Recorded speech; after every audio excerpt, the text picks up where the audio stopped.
In a racist society, it is not enough to be non-racist. We must be anti-racist. Angela Davis. In a thunderous, resounding, united voice that we have no intentions of stopping this fight until we have eradicated every single remnant of racism in this country. Until we have ended the war in Vietnam and the neo-colonialism in Africa. We are not going to stop fighting until every political prisoner is free and until all the monstrous dungeons in this country are mere memories of a nightmare. Sisters and brothers, that is what the power of the people is all about.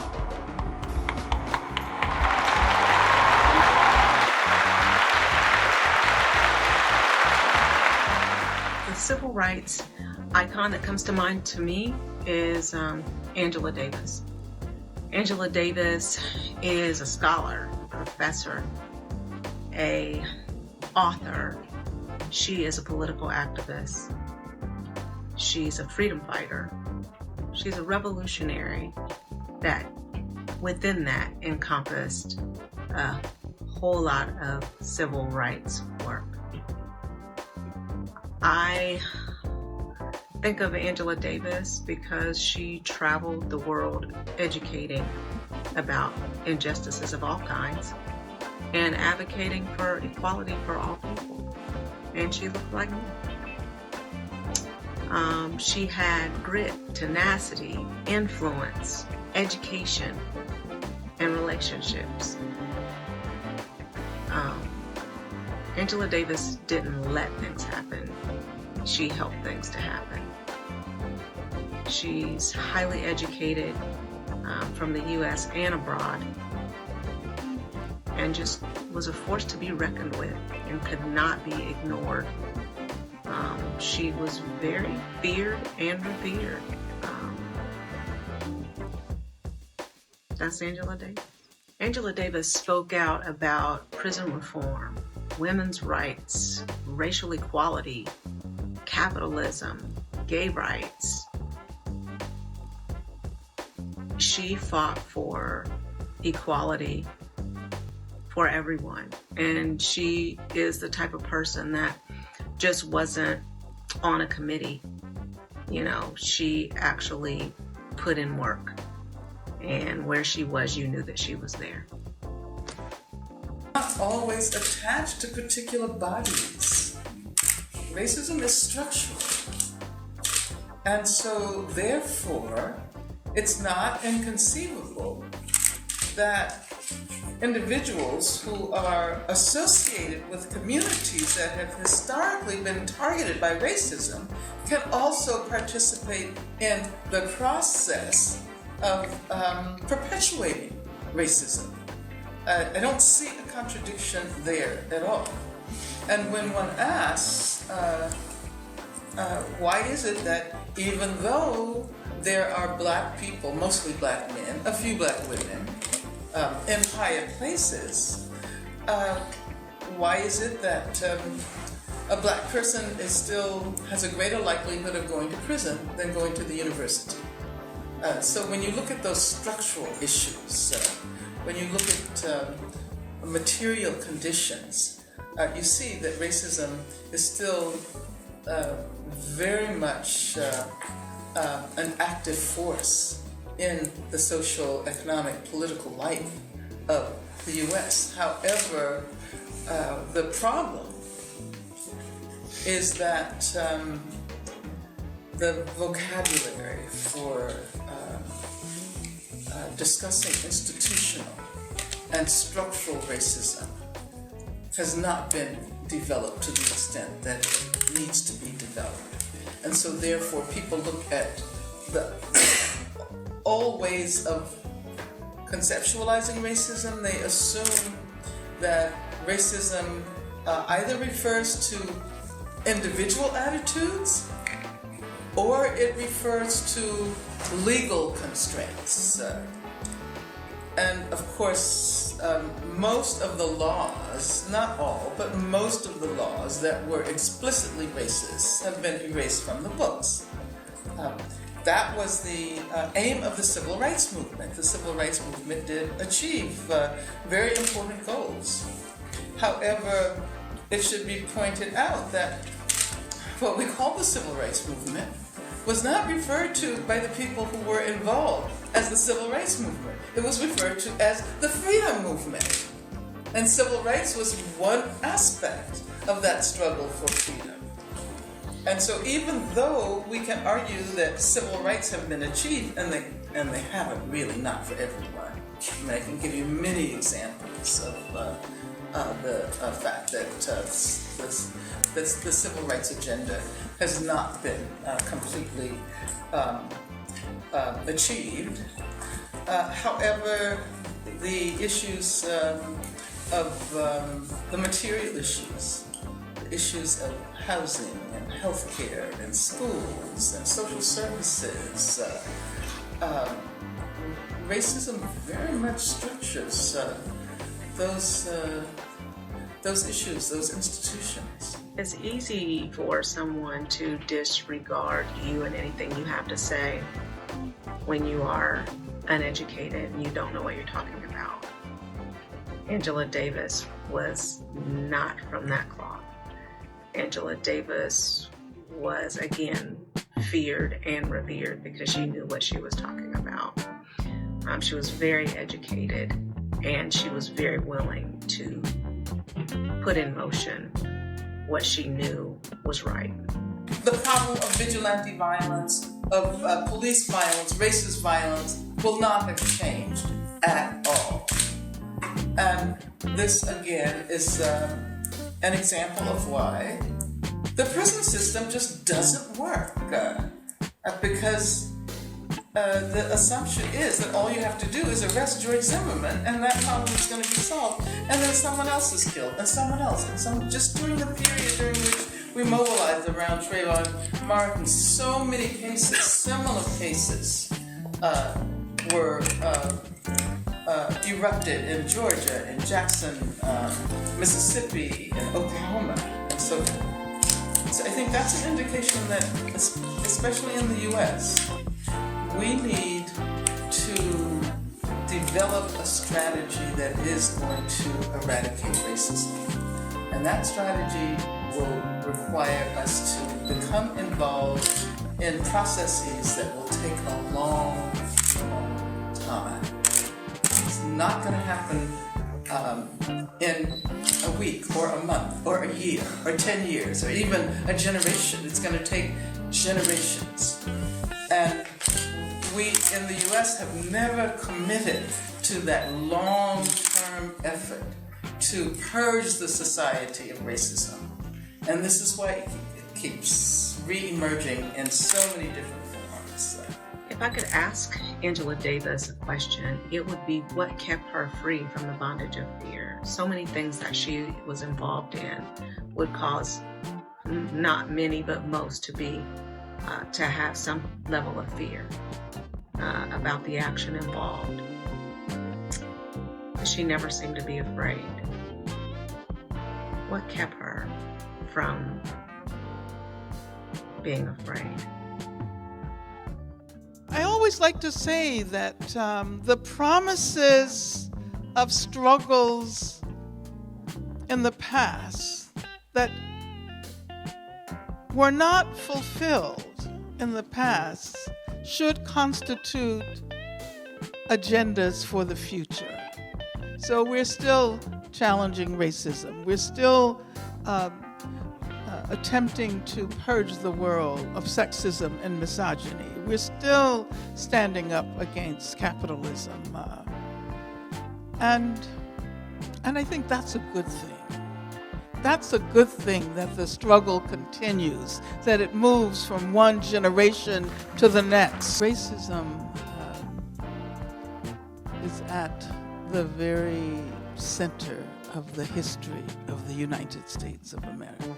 There is no way to conceive of the history of North America without attending to the genocidal colonization of indigenous people without attending to slavery, which both was the consequence of and helped to produce a kind of structural racism that has remained the very core of the United States of America. The racism that we are addressing today is a direct consequence of colonization.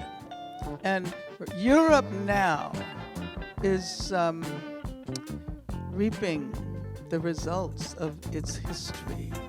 There was this proclamation of the post-racial era that was supposed to have been introduced by the election of Barack Obama.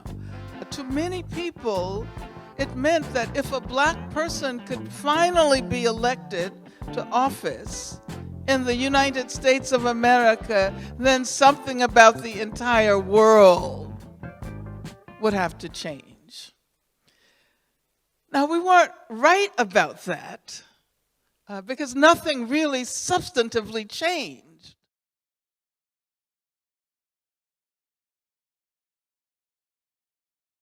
No story on the civil rights era would be complete unless we talked about music and the musicians and how they played an integral part in the civil rights movement.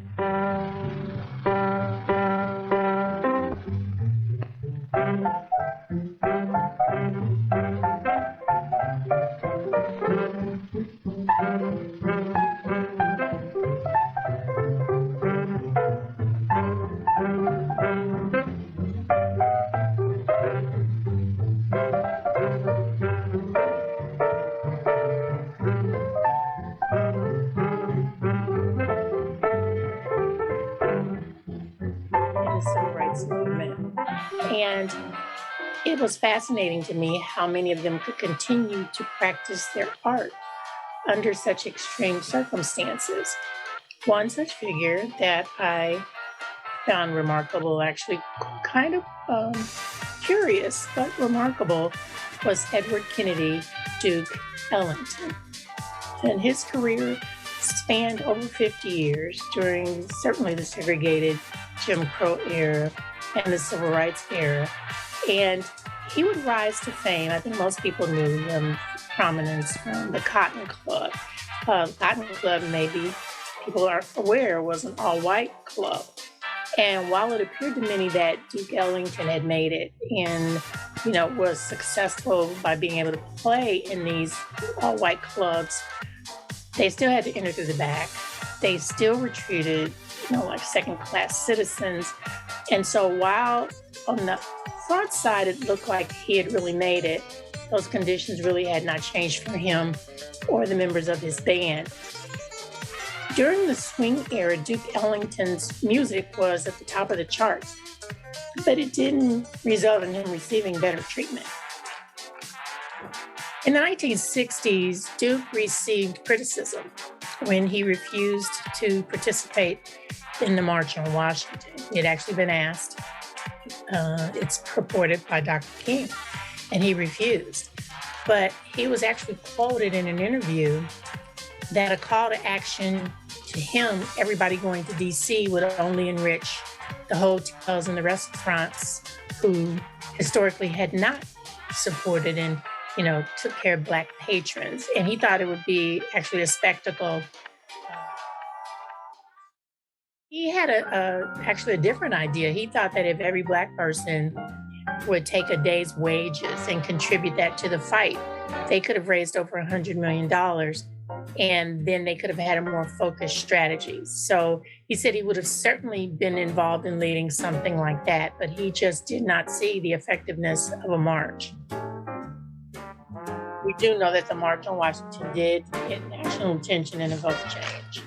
Close to Duke Ellington said that he absolutely hated racism of any kind. And he used his music to convey his feelings about the racial climate in the United States. While Duke Ellington wasn't privileged, he certainly knew that he had more privileges than most. And so he used his celebrity to bring attention to the conditions of Black people and Black suffering.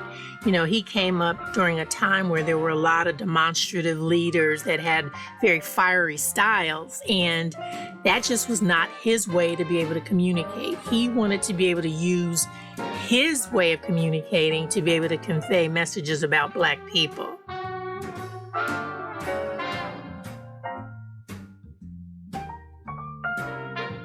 I don't think he wanted to just show Black pain. I think he wanted to show how multifaceted Black people were, and that we weren't all minstrel people, you know, in having to be portrayed in blackface, that we were talented. I mean, he gave Billie Holiday her start, and we know what type of talent Billie Holiday had. So I think he used the platform that he had to portray Black people in positive ways and to combat and confront the negative stereotypes and images that were very pervasive during that time.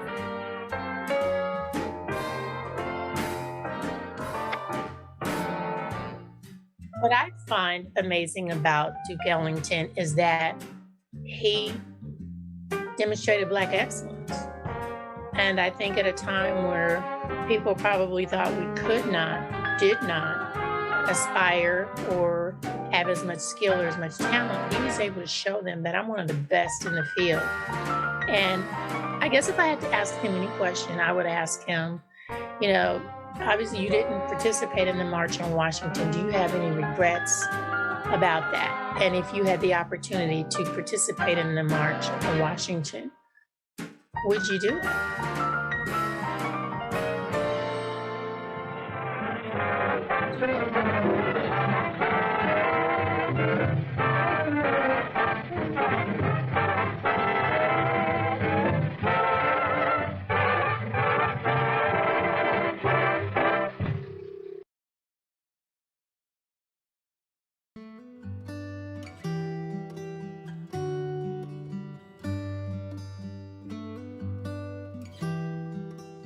You know, I think people are really surprised when they learn how politically active and politically conscious Madam C.J. Walker was.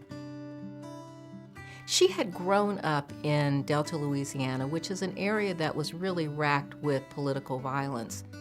So I think this consciousness about the rights of African Americans was planted in her mind very early.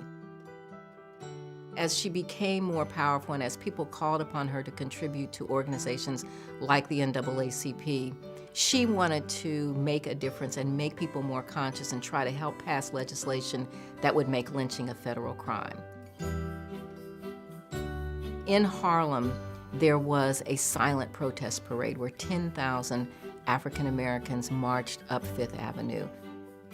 She was on the executive committee of the New York NAACP, which had organized that march.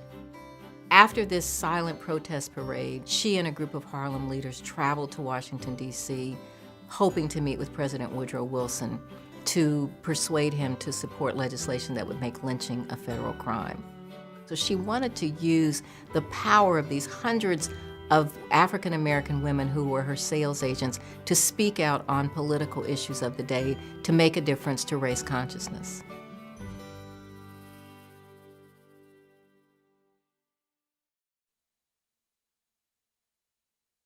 And now it is my great pleasure to introduce to you Madam C.J. Walker, a remarkable woman who changed the course of her life and thousands of others who were associated with her.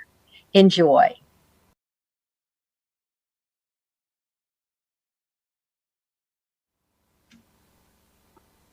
I wasn't born with a silver spoon in my mouth. No spoon at all, I guess. Mama said I was going to be her Christmas baby. But of course, I couldn't wait for Christmas. I came December 23rd, 1867. Mama said I'm going to be lucky because I was born free. I was given the name of Sarah, Sarah Breedlove. As far as I can remember, me and my sister Lavinia, we would play in the mud because it rained a lot down in Delta, Louisiana. down to Barney's place. As young as I was, Mama said, Sarah, get that book learning, Sarah. Learn how to read, write, and count. And mind nobody else's business except your own. You hear? I remember that.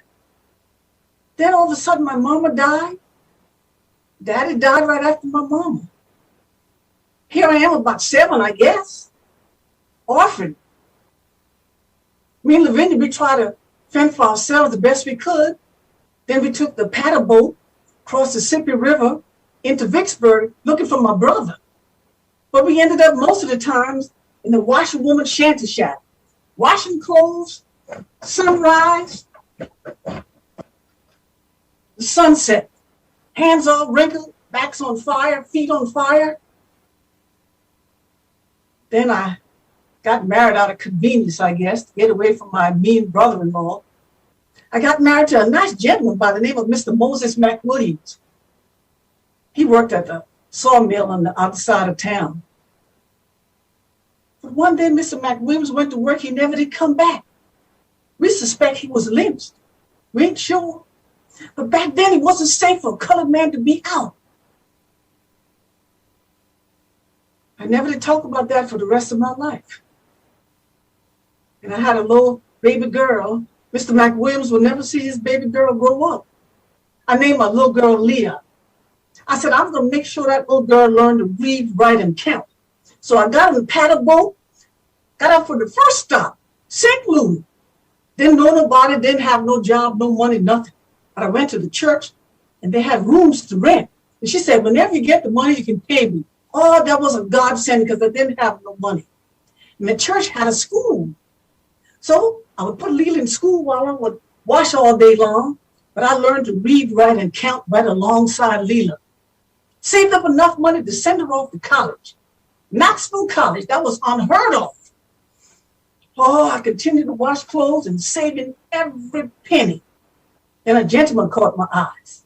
His name was Mr. John Davis. And after a while, Mr. John Davis and I got married. He was bringing in $250 a week. I was bringing in $250. I said, John, how are we going to afford a big house like that one up on the hill? And how am I going to order nice dresses from the catalog? And how are we going to get furniture? Bringing in $250. That ain't enough, John. I said, at least we got money, Sarah. Some people ain't got no money. I said, John, but it ain't enough. I said, well, at least we got some, John. Then we started arguing about something we didn't even have, and that was money. So he said, well, I've had enough. I'm leaving. I said, well, good riddance. So he left. I continued on working, washing clothes. I said, Sarah, you got to do something, Sarah. But as time would have it, the World's Fair come through St. Louis. All the big-time colored movers and shakers was there. W.B. Du Bois came.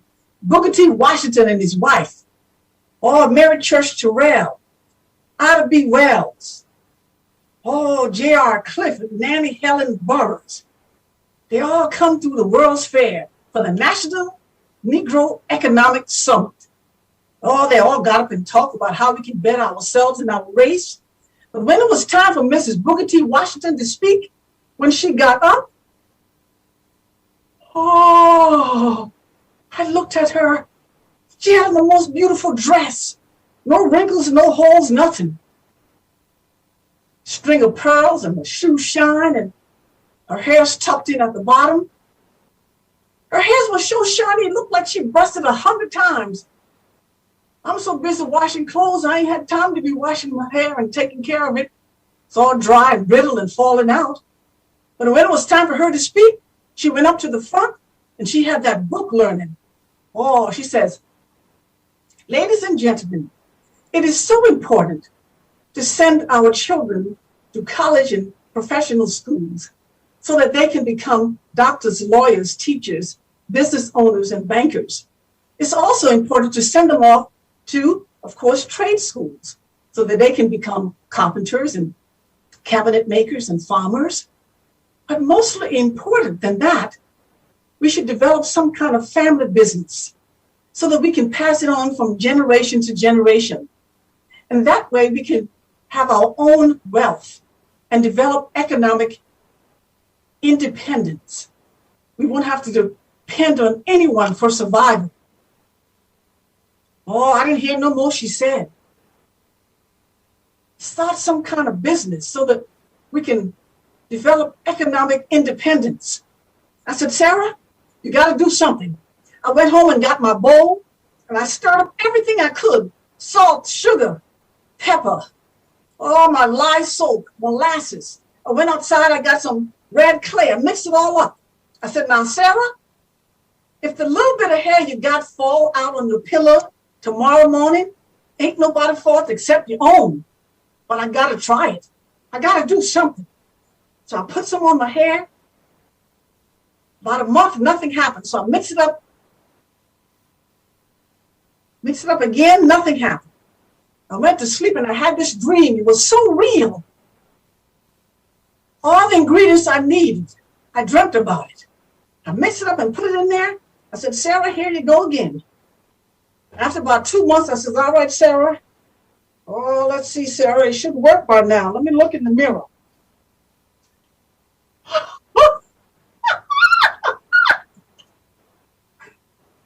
It worked. It worked. Oh, thank you, Jesus. Thank you. My hair was this long, I tell you, this long, dry and brittle. All right, Sarah, what you gonna do? What you gonna do? I says, all right. I think the other ladies might want some of this. So I put it in jars. After I finished my washing, I went out and I tried to sell some. I says, well, Sarah, what you got to do, I'm going to put on my best white blouse. And I'm going to put on my best black skirt. And then I'm going to go out and sell my product. That's what I'm going to do.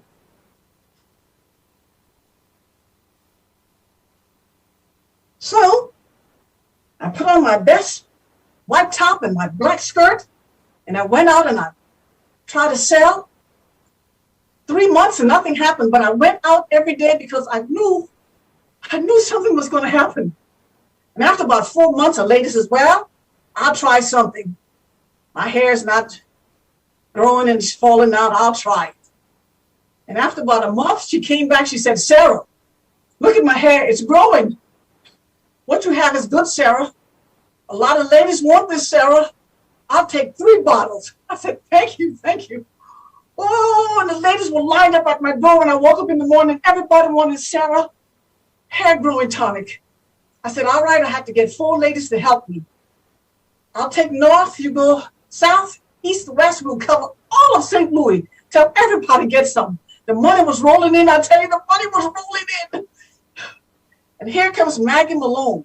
This was a lady I used to help sell her hair grease. She said, you stole my ingredients. I'm going to take you to court and sue you. Oh, I knew I had to find some other place to go. My brother was in Denver, so he died a while back and left his widow and 2 daughters. So I went to Denver, new territory. Says, all right, let's see what I can do here. When I got there, the ladies found out that I was Sarah from St. Louis. They all lined up coming to get Sarah's hair tonic. Says, oh, things were clicking tight. Money was rolling in. And then, of course, a gentleman I knew from St. Louis came up to Denver. His name was Charles Joseph Walker. Everybody called him CJ. CJ and I, of course, we knew one another back in St. Louis. Then we got to talking, and pretty soon CJ and I got married. So I said, I don't want to call myself Mrs. Charles Joseph Walker, Mrs. C.J. Walker. I want something that sounds important. I'm going to call myself Madam C.J. Walker. That sounds important. So by now, Leela, of course, was out of college. She was a striking 6 feet tall, beautiful, and she had that book learning like Mrs. Booker T. She became the spokesperson for my company. I says, all right, Sarah, it's time to form a company and get some people around you who know all about the laws and the tax and everything. So I formed the Walker team. Says now, of course, Leela became the spokesperson for the company. Miss Alice Walker, of course, and Miss Violet Davis Reynolds. I met these 2 women at a convention. They, of course, would help me with the office and all the paperwork. Miss Alice Davis would take care of all the people who had mail order catalog orders, and keep all the papers and files and all the court documents. Miss Violet Davis Reynolds would travel with me.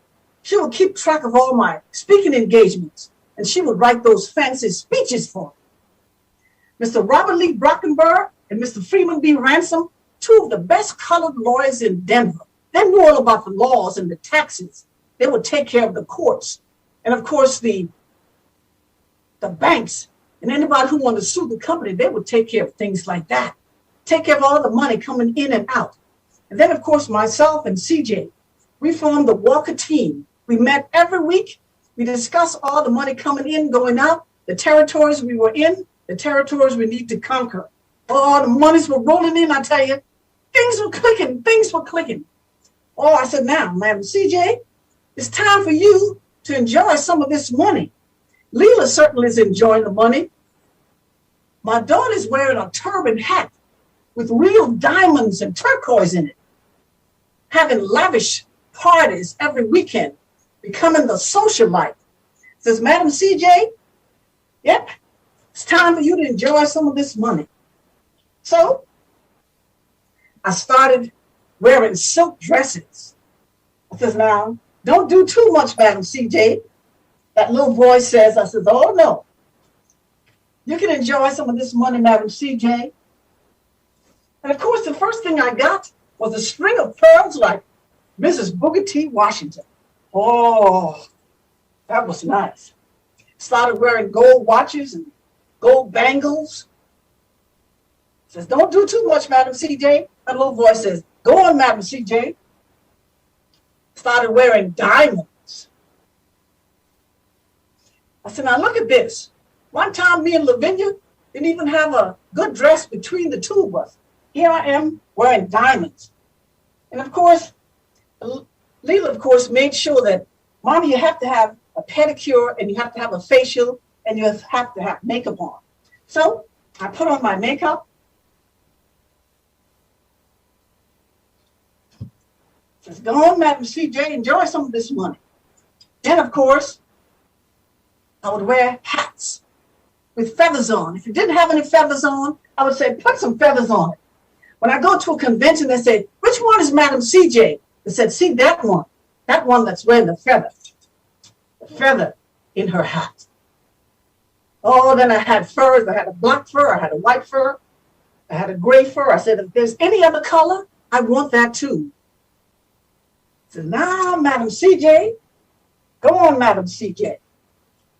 Now, I always tell my workers and I always tell my team, don't ever hold your fist so tight. If you have the money, help the people.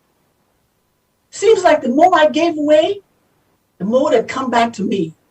They started calling me a philanthropist because I gave them to the NAACP. I gave to Tuskegee Institute. I gave to the shelter homes and schools and other colleges, YMCAs. Oh, wherever I could, I just gave away the money. I gave away the money to the Colored Women Association to help them to get women to vote. Oh, and we went, of course, to New York to have the silent protesting, of course, lynching. Nobody said a word. So they started calling me a social activist. I didn't consider myself a social activist. I just did whatever I could. Oh, of course, now it says, now, what you going to do now, Madam CJ? I says, I want to do one more thing. One more thing I want to do. I want to build myself a mansion.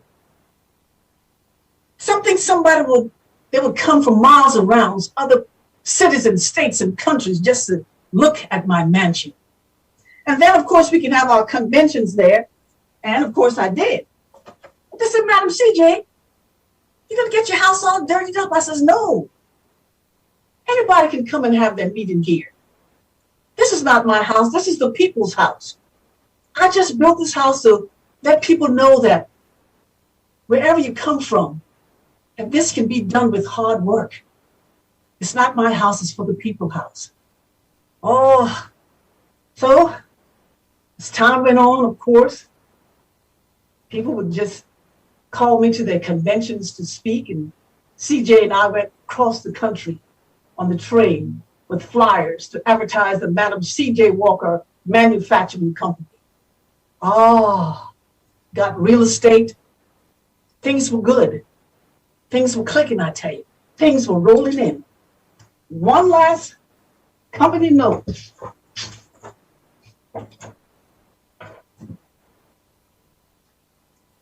I started my company with $1.50. Within a year, the hair culturists, the women in their salons, that were making between $25 and $35 a week. That was unheard of. My salespeople were making $2 to $10 a week. Within a year, I employed 1,000 salesperson, bringing in well over $1,000 a month. Things were clicking, I tell you, clicking. Within 6 years, 4,000 salesperson all over the United States. My factory employed 3,000. By 1918, I was bringing in well over $250,000 a year, on my way to making history and becoming the first Black female self-made millionaire. So goes the life of the rag to riches story of the first Black self-made millionaire, Madam C.J. Walker, Sarah Breedlove McWilliams Davis Walker, America's first self-made millionaire. When Madam Walker started her company in 1906, there were very few women who were in business. She and Helena Rubinstein and Elizabeth Arden were women who were all in the same boat. They were trying to develop an industry. People didn't even take them seriously. She traveled door to door, town to town, teaching individuals in churches and in people's parlors and wherever she could. And she could see that ultimately it really wasn't as much about the hair care product, though that was important in an era when women didn't have access to those products, but it also was very much about empowering women and about helping women become economically independent. So the more she trained women and the more she taught them to train other women, she was developing a national and really international network of women who were Walker agents. Those women could see not only were they able to transform themselves, but they also were able to make money that they could contribute to their churches, to pay tuition for their children to go to school, to buy homes. And this then became really the goal. When I look at her life, I think it's fabulous that she became a millionaire. Stunning that she became a millionaire. But for me, the more lasting legacy is that she empowered people and that she used her money to make a difference in her community and to show other people their ability to make a difference in their communities. The question has been asked, what would I ask her? What would I want to know from her and why? There's so many questions that come to mind. Is she proud of her legacy? What would she have done, or would she have done anything different, more or even less? What advice would she give young women of today who are pressing for that level of excellence and perseverance? What would it take to persevere in business? Again, today's times are so much different than then. We have access to so much more. However, the fundamentals of what it is to be in business and stay in business, I hope, are the same. But I would love to know her position on that. I would love to know what it was like to be in the presence of other great historical figures in our community, such as W.E.B. Du Bois and Booker T. Washington. I wonder what it was like to be a woman in not only a male-dominated field, but a white-dominated field. What was her press for excellence? What was her push? What gave her the strength to keep going? She has paved the way for so many women and men in business. So I would just want to know, what would she do different, if anything? What advice she would have for young entrepreneurs? And seemed as though she was met with resistance and opposition. But yet she continued to press for excellence. What was her motivation? Sometimes it is very difficult to continue to press, but yet she persevered at a time when it seemed virtually impossible.